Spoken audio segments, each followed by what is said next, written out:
When I first started reading comic books, I hated world building. I just love the action. You know, I want Wolverine slashing. I want the X-Men fighting like some kind of enemy. Like, I just wanted action. But what is action if you don't know what's going on? That's what world building's for. And these next two videos, decent amount of world building. My name is Dorian. This is SCM Comics. We are continuing our coverage of Hox and Pox with House of X, number 5. So our story starts off on Krakoa, and Storm is your MC. She's pretty much letting everybody know that things are going to be different now. And the reason why they're going to be different is because of the 5. And they come out and they're greeted like rock stars. But if the 5 are the Rolling Stones, then the Beatles are the mutants that they just brought back. And they're naked as hell. The only thing that they gave somebody to wear was Cyclops goggles, just so he doesn't kill anybody. So Storm goes and asks them their name, you know, to make sure they're them.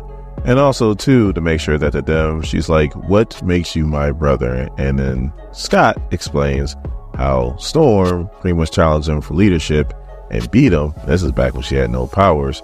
And he says that you showed me what being a strong leader is.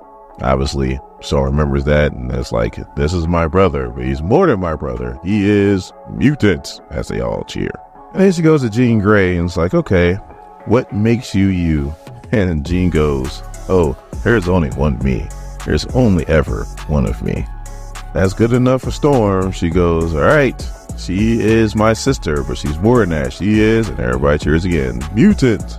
Then we get to Monet, and Storm goes, I guess, to touch her, and she goes, don't touch me. Storm's like, yep, that's Monet. She's my sister, and she is mutant. So Xavier and Magneto are talking, and Xavier is like, man has killed millions of mutants over the years, and now we can bring them back. And Magneto's like, yep, we got to bring back the ghosts of Genosha. This ain't right till we bring them back. So while they were talking, Storm was still introducing everybody, and then they got around all the resurrected mutants to celebrate them. So now we cut to United Nations, where they're doing a vote to see if Krakoa will be recognized as a nation. And you got Professor Xavier and Emma Frost, two of the most powerful telepaths there is. And Professor Xavier is trying to let this kind of go down naturally. Emma, no, she ain't having that. So if anybody's having any doubts, she's changing their minds. And Professor Xavier knows that she's doing it. Beast is there too, which is crazy because this is like the balding Beast, which it kind of made no sense. Like, he has fur everywhere, yet and still it looks like he's balding. How's that even possible? And this is the nicest you're ever going to see him, because he is going to go darker than dark in this whole Krakoan air. So the next page, we see the mutant diplomacy and how some countries just do not want to mess with Krakoa. Like, you have Madripoor, and the reason being is political. Madripoor ain't messing with him. Neither is Latveria. Same thing, political. I like it once you get to Africa. Then you got Wakanda.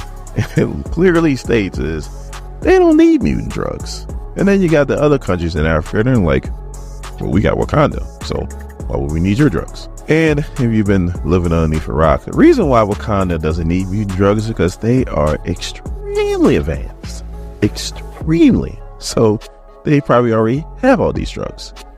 They don't like to share, just with some of the African countries around them. That's about it. So now we're at my favorite part. You got Wolverine, and he's standing right at the Krakoan gates, and he's like, Chuck, it is not too late to change your mind. And Magneto's like, why will we change our minds? Like, would you not have me here as well? I halfway expect the Wolverine to turn around and be like, didn't you like take out all my adamantium out my body and almost kill me? And also too, the whole reason why we was even up there is because you decided to create this crazy EMP that killed hundreds of thousands, if not millions of people. If you're wondering what I'm talking about, it's the Fatal Attraction story. Playlist will be in the description. You got Cypher and Sage, and they're like, all right, here they come. And who are they? Well, say hello to the bad guys. I know that was horrible Scarface impression. Horrible. Like, Scott Hall's probably rolling his grave right now because that was bad. You got Mr. Sinister, you got Exodus, and you got Apocalypse, which these three alone have all kinds of history. So Apocalypse is like, yes, I know. It's been a long time, Krakoa.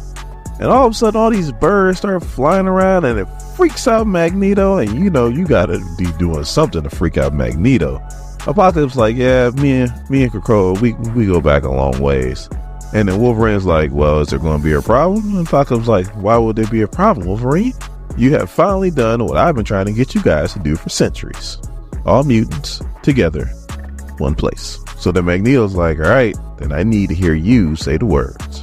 And Apocalypse goes, we are one people from this day forward. And Professor Xavier's like, all right, then let it be known that Krakoa is for all mutants. And Professor Xavier shakes Apocalypse's hand and goes, welcome home.